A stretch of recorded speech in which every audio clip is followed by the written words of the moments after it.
Hey everybody, welcome to part two of the chapter of the report. We're now going into phase two of Nick's plan. Phase one of the report was him to kind of keep going and going and going so that there'd be as little time left for class as possible. Right now he's 18 minutes into his report, so 18 minutes into his class. And that's where he said it's time for phase two. So I'm real excited to jump right in and see what Nick has planned for phase two of his report. Here we go. Reaching into his book bag, Nick pulled out the red dictionary he had brought from home. The one most of the kids had. The one Mrs. Granger said they should use. Nick said, "This is the dictionary that I use at home for my vocabulary work. And I opened it up last night to the very front page, and right there I found out a lot about how the dictionary was made, right in this book. So I thought some of the ideas would be great as part of a good report. It says here, Nicholas?" Nick looked up. Mrs. Granger got off her tall stool, and its wooden legs made a screech on the linoleum floor. Head snapped to attention, and the class was alert again. Mrs. Granger smiled, raised her eyebrows, and pointed at her watch. "Nicholas, I think this class should read that at home for themselves. Now." John's hand was up in the air. And at Miss Granger's nod, he said, "But I don't have the dictionary at home, Mrs. Granger. I have the blue one." And several other kids immediately said, "Me too."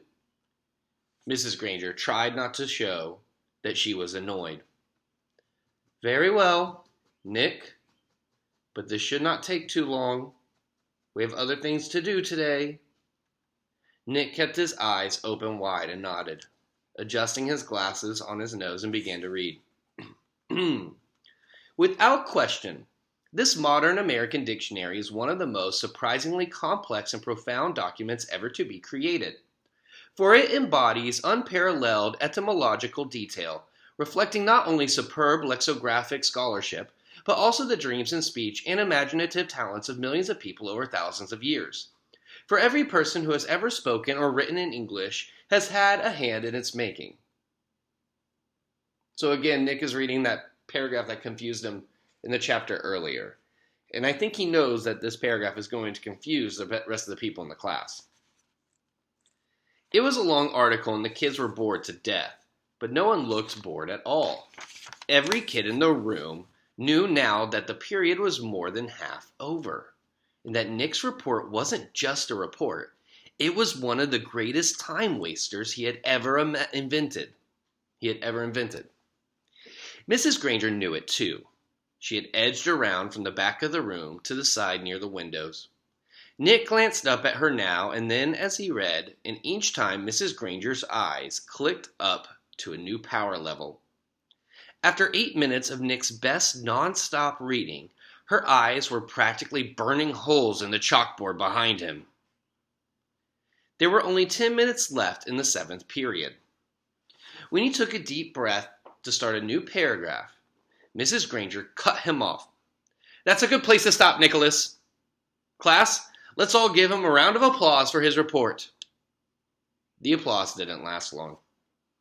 As Nick took his book bag and notes and sat down, Mrs. Granger's eyes almost went back to normal, and she actually smiled at him. "Although your report was a little long," she paused to let that sink in, "it was quite a good report. And isn't it fascinating that English has more different words than any other language used in the world?" She pointed at her large dictionary. "That one book contains the definitions of more than 450,000 words. Now, wasn't I right, Nicholas? All this will mean so much more since you learned about it on your own." Mrs. Granger was beaming at him. Nick sank lower in his chair. This was worse than his writing report. Worse than standing up to give it. He was being treated like a teacher's pet. And he had the feeling she was doing it on purpose. His reputation was in danger. So he launched another question. So we're going to hit pause right there. 2 reasons. 1, because I want to talk about how Nick is afraid of his reputation. And 2, because this guy's bothering me for his ball. So I'm going to put his ball up real quick. Okay, sorry about that.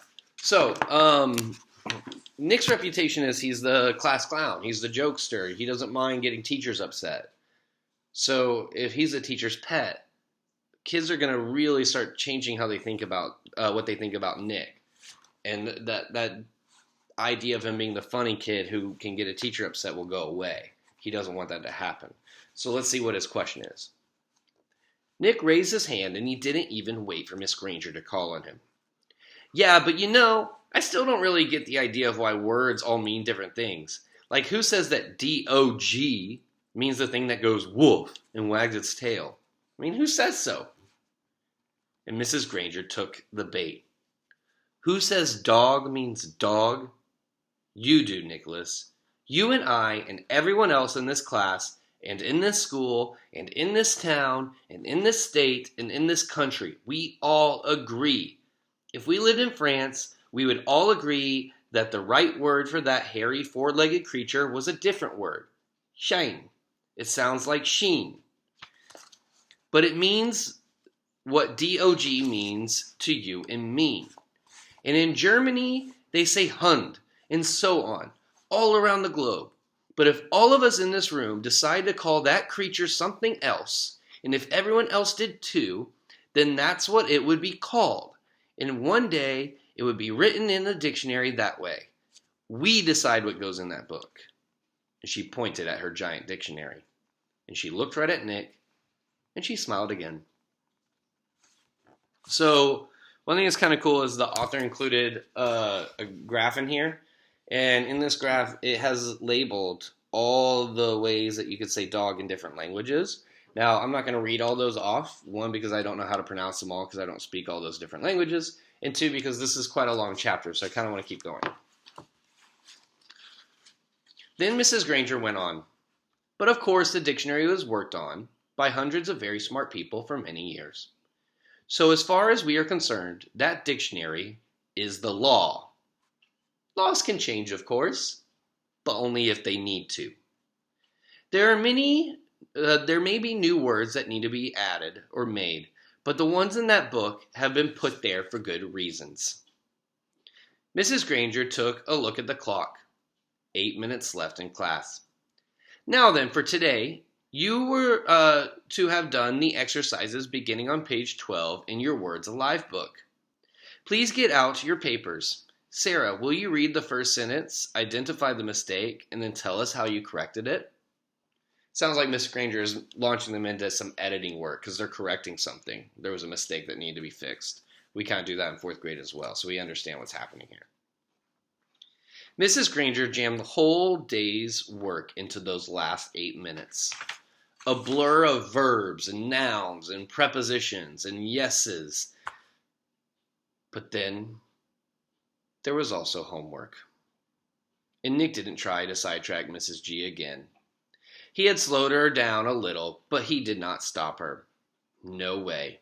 She was unstoppable, at least for today. Okay, so that's where that chapter ends. But before we go, I want to kind of talk about the importance of what Miss Granger said. That words are created because we all agree on them. We all agree that this is a book. I call it a book. You guys call it a book.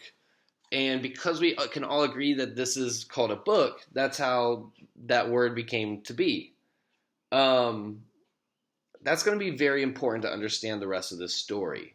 What makes a word and everybody agreeing that that's a word.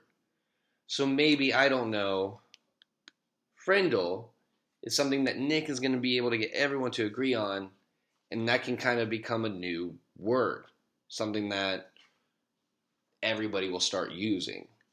So we're going to be getting more into that as we get further into the book. But that is definitely it for today, and we'll do some more tomorrow. Thank you, guys.